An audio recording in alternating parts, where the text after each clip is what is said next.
Hello, this is Sylvana Candela. I'm a licensed acupuncturist, author, and book publisher. And each week I come to you with different topics of mostly health and healing and similar related topics to your well-being in general and mental health as well.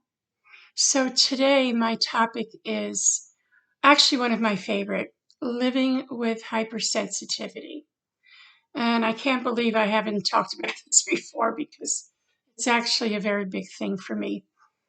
As I've been mentioning in the last few videos that I've done, I recently discovered that I am on the autistic spectrum, and I've been learning a lot of things about myself since then. It's been a fascinating journey and one of great healing too, to discover these things. And one thing that is very typical for atypical people, that is neurodiverse people, which autism is hypersensitivity. Very, very, very common. And I should also add that in the neurotypical, not just the neurodiverse, but the neurotypical population, hypersensitivity is also something that people experience. I'm going to share a few things about that today. And one is that the different kinds of sensitivities there are. We can be emotionally sensitive, we can be physically sensitive, or we can also be highly intuitive. And to me, those are all different kinds or different expressions of hypersensitivity. When I was growing up, I always knew that I was way too sensitive, whatever that means, but very hypersensitive, super sensitive. My mother always used to say to me, and I've said this before in videos, stop being so sensitive, because it bothered her that I would get hurt so easily or whatever, you know. I think that's really what bothered her most, is that she saw me getting hurt easily, emotionally hurt. And I've also heard from other people, there are different expressions I've heard through the years, like you have to learn how to develop a thick skin or to be like a rhinoceros, you know. Well, actually, I'm a human being. And the day that I become a rhinoceros, well, maybe then I'll get tough. But right now, this is who I am. And for the balance of this life, this is who I expect to be, and joyfully so, because there are many good things about being hypersensitive. Let me first say that it is both, it can be, yes, a blessing and a curse. And how it's really on how we live with it. One of the things that, especially for people on the spectrum, that can be challenging is reacting to little things, little noises, little changes in sight, vision, disturbances, all kind of things. That can be a very, some kind of a problematic thing sometimes, with hypersensitivity. For instance, I am very disturbed and easily challenged by visual things. I can't look at patterns. I have a new bank that when you walk in by the teller's window, there are these little slats, one after the other. And, they're brown with a white background. And when I look at it, I get dizzy. And I had to tell the manager that. So when I come in, I have to go all the way around a certain way to get to the tellers. I can't make a straight walk because my head will start going like this when I look at that pattern. I'm like that with any kind of pattern. And as far as the auditory, I'm very sensitive with that too. There are certain sounds and noises which just irritate the living daylights out of me. And when people make those noises, whether it's with their mouth or clicking or whatever, different, I don't know, different noises that people make in a repetitive manner, I could find that very, very irritating too. So those are kind of, not really fun things about it. Now, on the other hand, I would like to say that before I get too far into this, that there is a hyposensitivity as well, and that people on the spectrum have been sometimes told that they're hyposensitive, that they're not aware of their feelings and their relationship to things or whatever. And I can tell you that I don't know about other people, but for me, that will happen when I get hyper focused, which I can easily get, kind of like going into a Zen moment, when you're focused and concentrating really hard on something, and then you just don't hear or see anything else.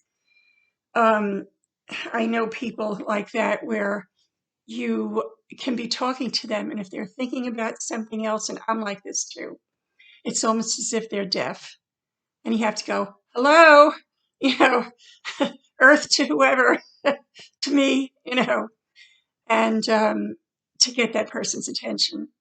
And I want you to know that if you're dealing with somebody on the spectrum, it's not rude. It's not that they're ignoring you or, don't hear you.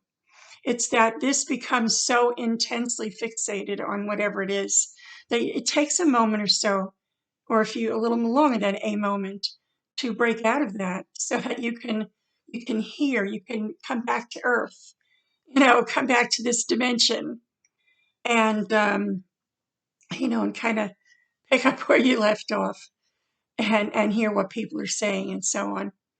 Um, the physical sensitivity, that's not necessarily physical pain. For instance, I consider myself to have a fairly high tolerance to pain. But this kind of physical sensitivity, which is seen quite often in neurodiverse people, is being touched in a certain way. I don't like being hugged by just anybody. In fact, by most people, I don't like being hugged, being touched, being held.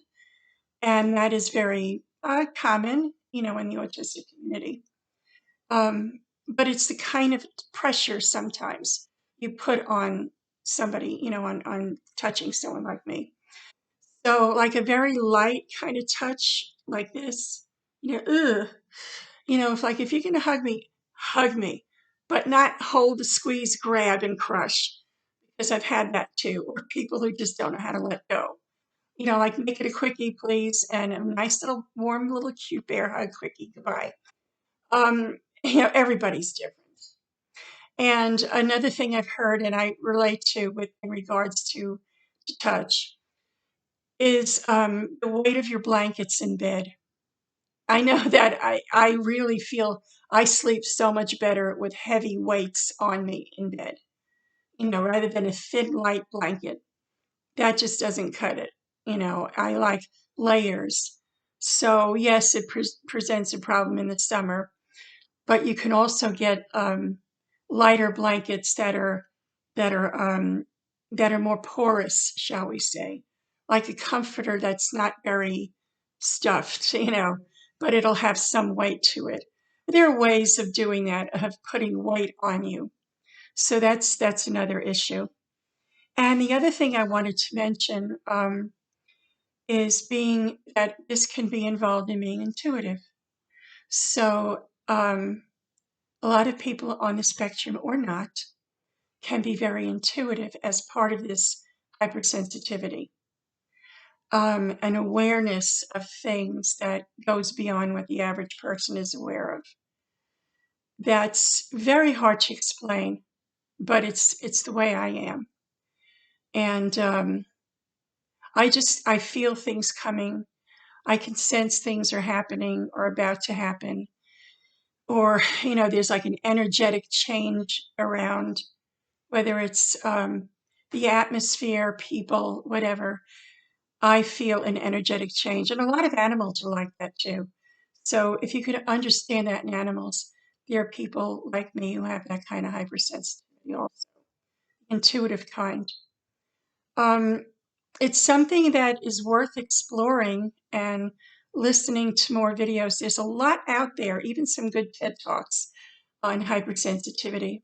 But one thing I would urge everybody to do, whether you yourself are hypersensitive or you know someone, please accept it. Don't try and tell us to toughen up, become a rhinoceros, get tougher skin, or stop being so sensitive, because it's just the way we are. And it is a gift when you understand that sensitive people are usually, or can be, in the light, loving and caring people too, when we understand with compassion from our sensitivity the sorrows of the world and the suffering and pain of other people. So, with that, I would like to say that if you like what you hear, please hit subscribe and share and like and share this with somebody else. And may you have a wonderful, wonderful, blessed day. Thank you.